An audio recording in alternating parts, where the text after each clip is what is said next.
Hi everybody, this week on ANN News Kids, we're going to be talking about the Bangladesh ferry fire, the removal of the statue in Hong Kong, the US reopening, and coronavirus statistics. The country of the week is Costa Rica, and Sudan and Riddhi both guessed it. Congratulations!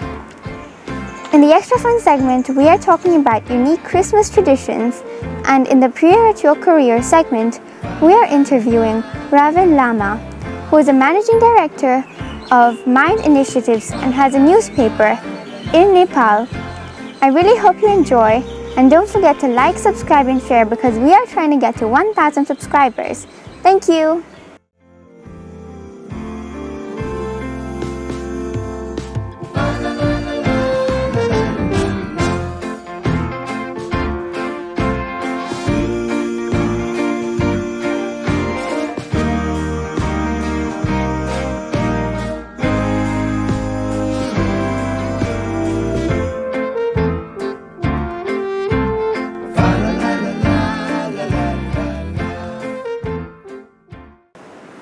After a ferry caught on fire in Bangladesh, at least 37 people died and 100 plus were injured.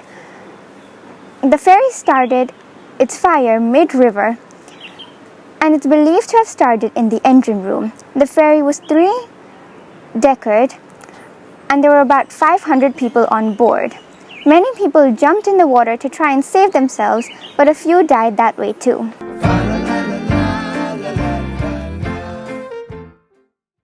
A famous statue at the University of Hong Kong was taken down on late Wednesday.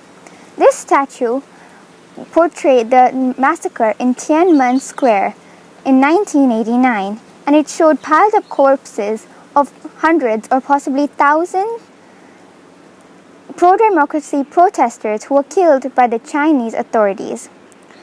Hong Kong has prided itself for being one of the only places in the Chinese territory to publicly portray the Tiananmen Square massacre.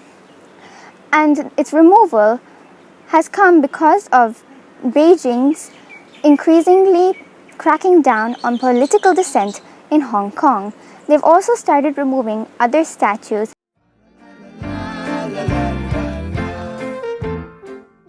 The US is to restart travel with 8 countries in the south of Africa by New Year's. The US officials said that the restrictions will no longer be necessary because of the new Omicron variant, which is now taking up most of US's new daily cases. This decision was first made by the EU and the UK, and then the US.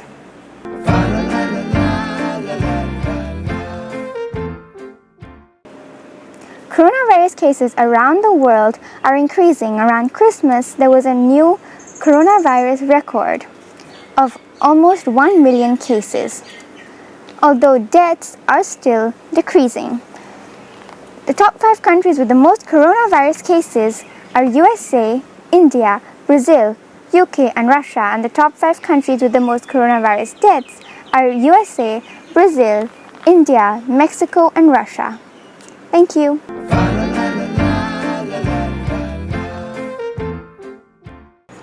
Hi everybody, for the 42nd Appear at Your Career interview, we are talking to Ravin Lama, who is a Nepalese managing director of Mind Initiatives. He gives amazing advice and has a newspaper in Nepal called the Himalayan Times. I really hope you enjoy and really learn a lot. Thank you.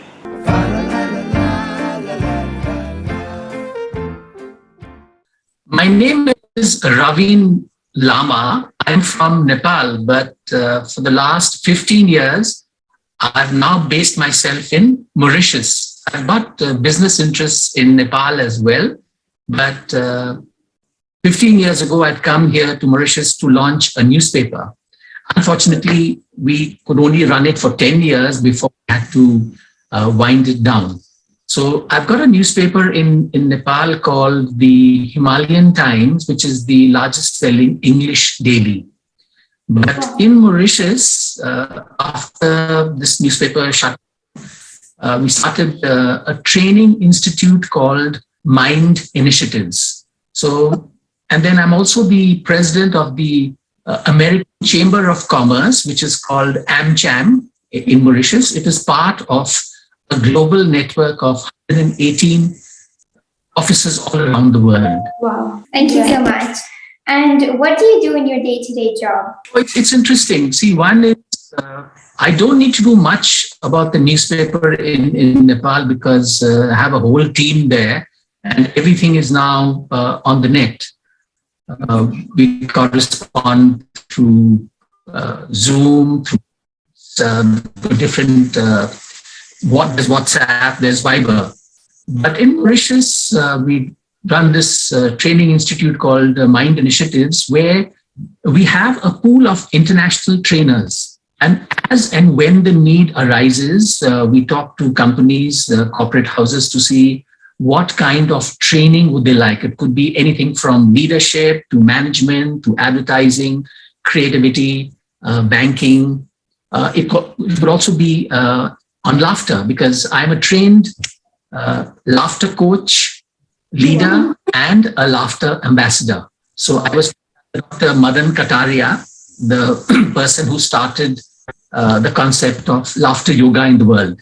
And then we do one of the biggest events on branding in Mauritius called the Brand Magic Summit, which we started in 2015, because we realized that although Mauritius and Mauritians are very brand conscious, the whole concept of brands and branding was not very focused. So what we did is we invited 6 speakers every year to come to Mauritius, and through a full day event, each speaker would talk about the different facets of what was happening in the branding world around the world. So it gave the locals here an opportunity of getting to know what is happening in the outside world. So the latest one, the 6th edition, we just finished on the 8th of December, where there was a very distinct gentleman called Mehul Bhatt. He did a fireside chat with another good speaker from Singapore called Radu. And it was a very interesting conversation because it talked about, one of the biggest challenges we're facing now because of the COVID was logistics, because logistics has now become very, very crucial and critical because all supplies come into the island. So Mehul spoke to Radu about what is going to happen. So the Brand Magic Summit happens once a year. Last year, we couldn't hold it because of the pandemic and the lockdown. This year, we weren't very certain because of all the protocols. So face-to-face was completely out of the question. So we decided to take that leap of faith and say, let's do it. So instead of 6, we invited 15 speakers. And we made it bite-sized, about 20 minutes. It would retain the interest of participants. And because there were 16 topics, so it was vast and varied, so it held the interest of participants who attended it. Now, one of the big events in the Brand Magic Summit, there are 2 things. One is we launch a brand book. In 2015, what I realized is after the summit was over, there was actually no takeaway. The speakers would leave some tips of what you can do when you go back to the office, but there was nothing in hand. So we came up with the brand book.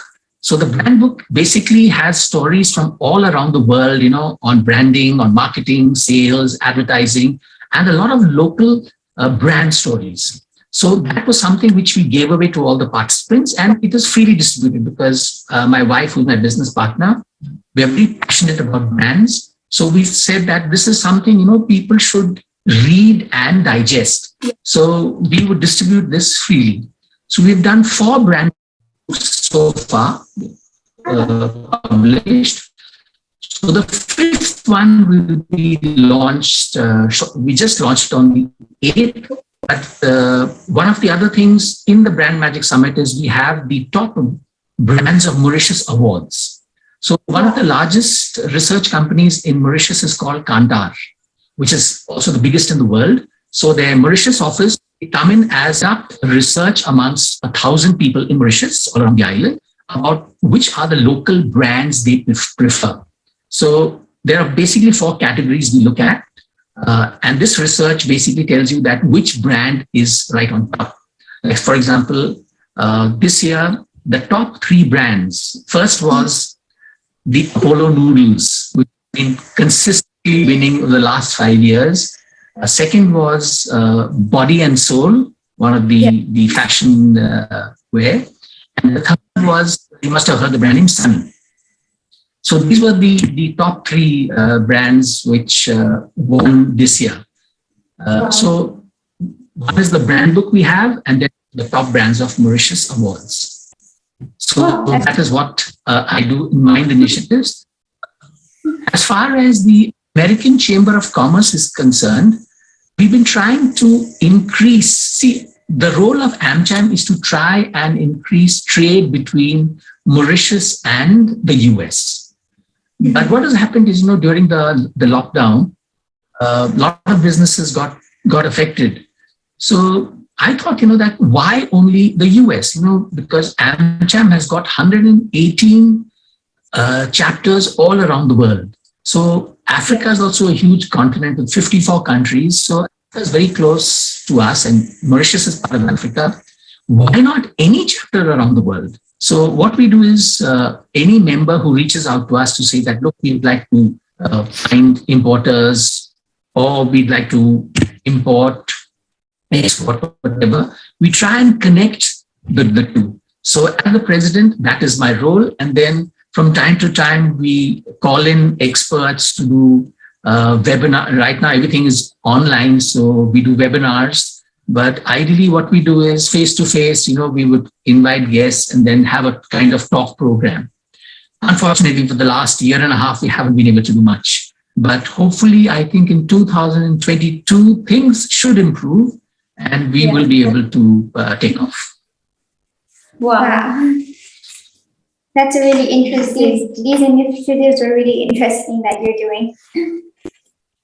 And what brought you to Mauritius? Could you tell us a little bit about how you came from Nepal and how you got into this?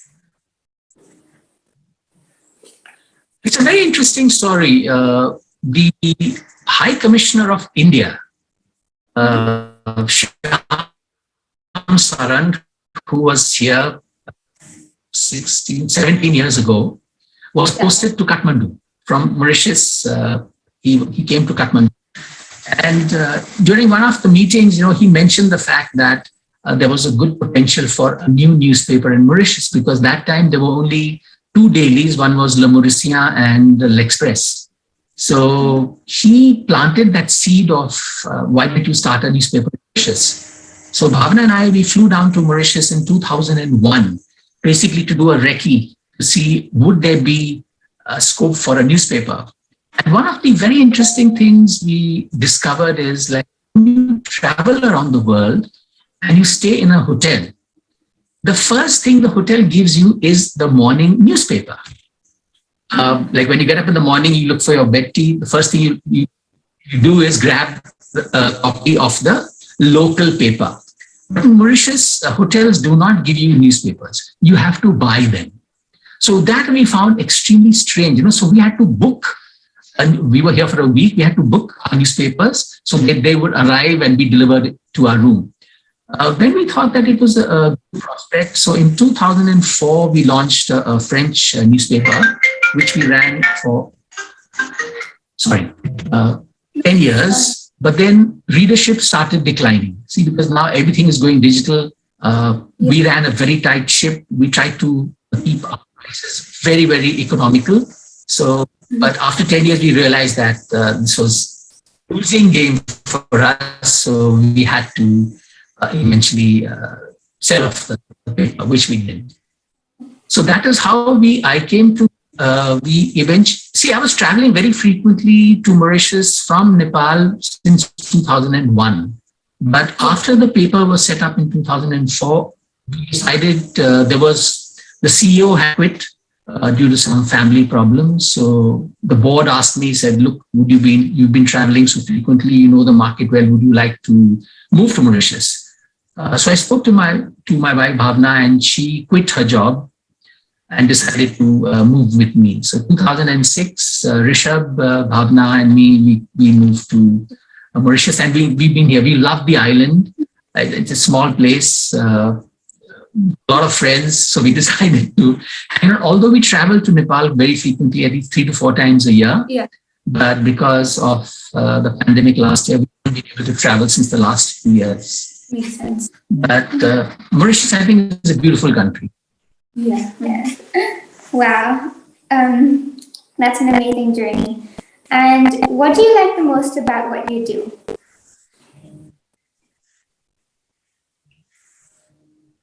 I think more than the work, it is the passion I have for it. You know, unless you are really interested in what you do, you don't enjoy it. So, and one thing I love is traveling.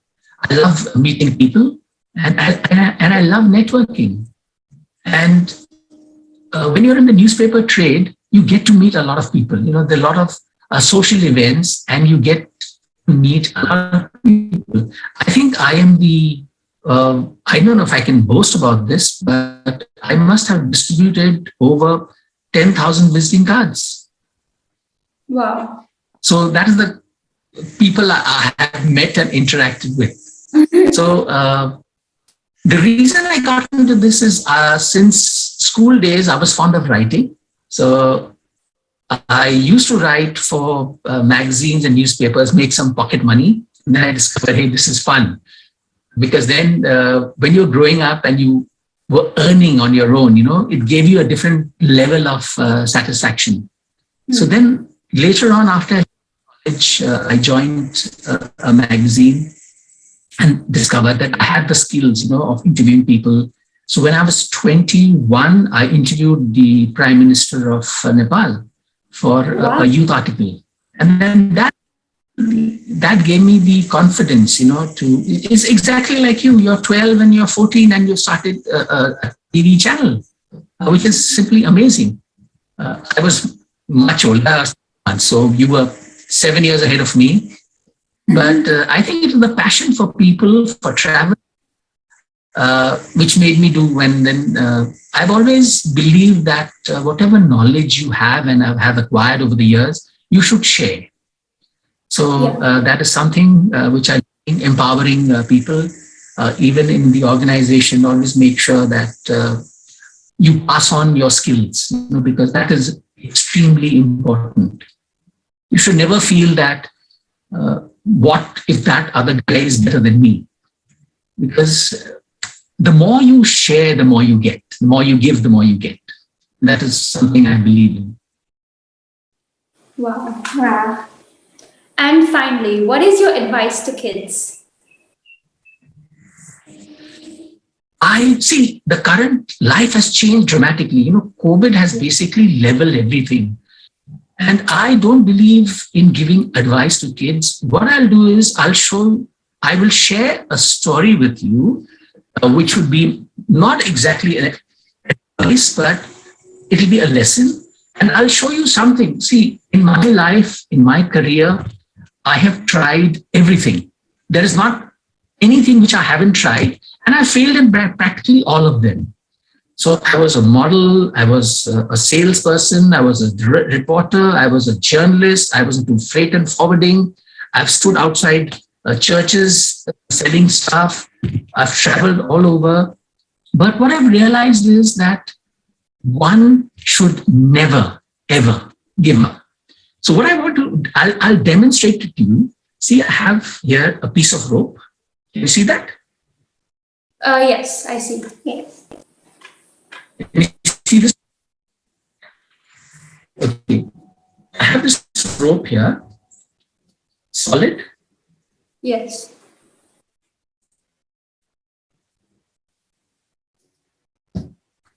I'll take the scissors.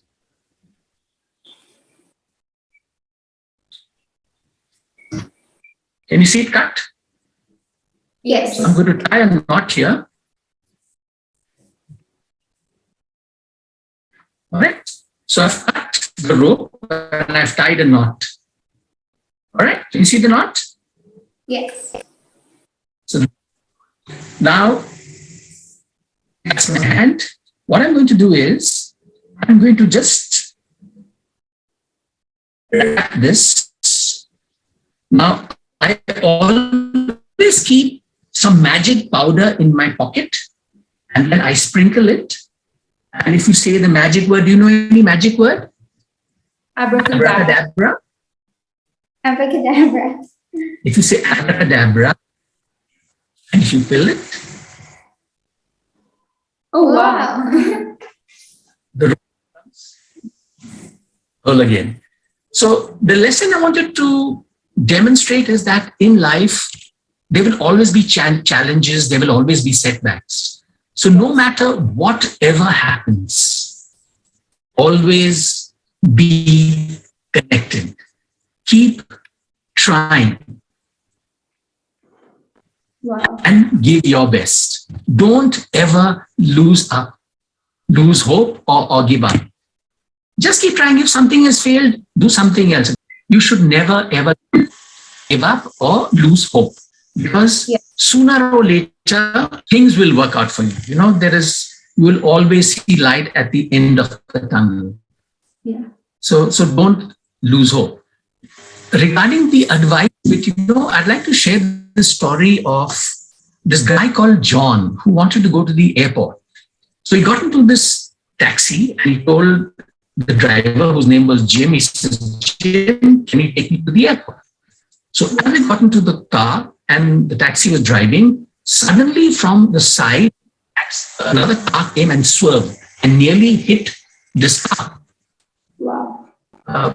Jim was very quick, very fast, reflexive, swerved and stopped. The other driver, although got out and started cursing and shouting and screaming, but Jim very coolly looked at the guy, smiled and waved. And then as he continued his journey, John was flabbergasted. He said, Jim, it was that guy's fault. He was shouting and screaming and abusing, but you were very cool and you smiled. Yeah. Why? So Jim turned to John and said, Sir, have you heard of the law of the garbage truck? So John says, no, tell me, what is this law of the garbage truck?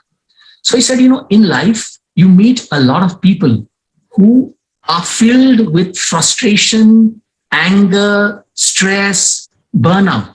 So they are like a loaded garbage truck and they want to unload their garbage onto you. Up to you to accept that garbage. Just because you shout and scream at me, why should I take that garbage from you? I will just smile, shake my head and say, move on. So in life, always be people, who get the garbage. Smile, be cool and move on.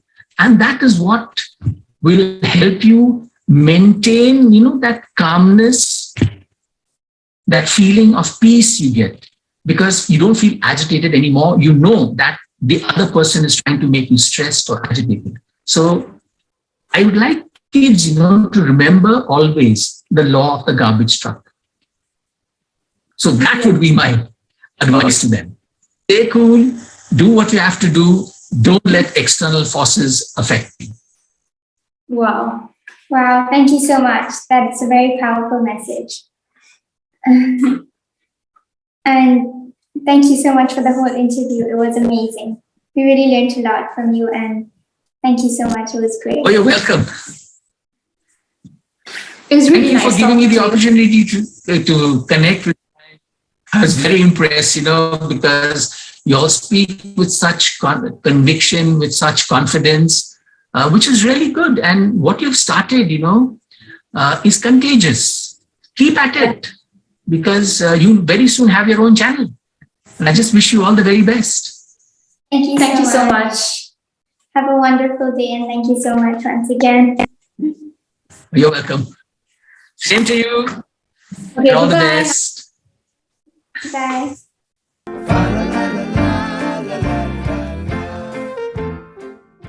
Le Costa Rica est un pays d'Amérique centrale. Sa capitale est San José et sa population est de 5 millions d'habitants. Le Costa Rica compte 10 parcs éoliens actuellement. Le Costa Rica a de nombreux types d'oiseaux et 25% de Costa Rica est en conservation. 5% de la biodiversité mondiale se trouve au Costa Rica. Le pays a plus que 200 volcans.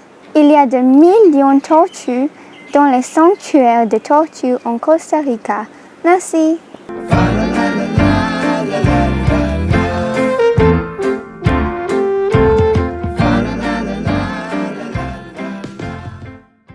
Hi everybody, today for the extra fun segment, I'm going to be telling you some unique traditions of Christmas all around the world. I really hope you enjoy.